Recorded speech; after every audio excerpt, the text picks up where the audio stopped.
8, 7, 6, 1, 0 and a shuttle and land. মাত্র ৮ দিন থাকার জন্য গত বছরের জুনে সুনিতা ও বুচ আন্তর্জাতিক মহাকাশ স্টেশন আইএসএস এর উদ্দেশ্যে রওনা দিয়েছিলেন। বোয়িংয়ের স্টারলাইনার মহাকাশযানটির ত্রুটি এবং বিভিন্ন জটিলতার কারণে তাদের দীর্ঘদিন আইএসএস এ আটকে থাকতে হয়, তবে তাদের ফেরানো গেছে।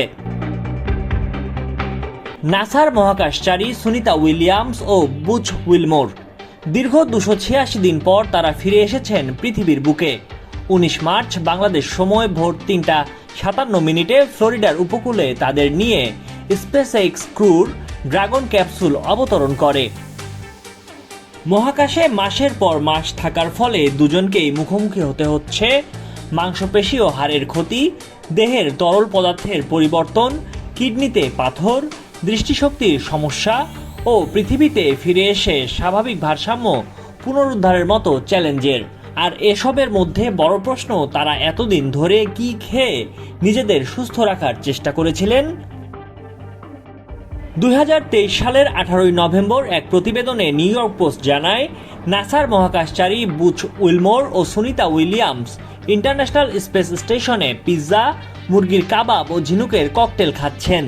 বিভিন্ন আন্তর্জাতিক গণমাধ্যম জানায়, বোয়িং স্টারলাইনার মেশিনের সমস্যার কারণে তাদের ভাজা ফল ও শাকসবজি খাওয়ার পরিমাণ সীমিত ছিল। শুরুতে খাদ্য তালিকায় তাজা ফল ছিল, ৩ মাসে সেগুলোর মজুদও শেষ হয়। পরে প্যাকেটজাত বা ঠান্ডা ও শুকনা খাবার খেতে থাকেন তারা। কর্নফ্লেক্স জাতীয় খাবার, গুঁড়া দুধ, পিৎজা, মুরগির কাবাব, ঝিনুক ককটেল ও টুনা মাছ ছিল এই তালিকায়। নাসার মেডিকেল টিম পৃথিবী থেকে মহাকাশচারীদের ক্যালোরি গ্রহণ পর্যবেক্ষণ করতেন। মাংস এবং ডিম পৃথিবী থেকে রান্না করেও একবার পাঠানো হয়েছিল। স্টেশনে তারা সেগুলো গরম করে খেয়েছেন। এছাড়া মহাকাশে মহাকাশচারীদের প্রস্রাব ও ঘাম প্রক্রিয়াজাত করে খাওয়ার পানি তৈরির ব্যবস্থাও ছিল।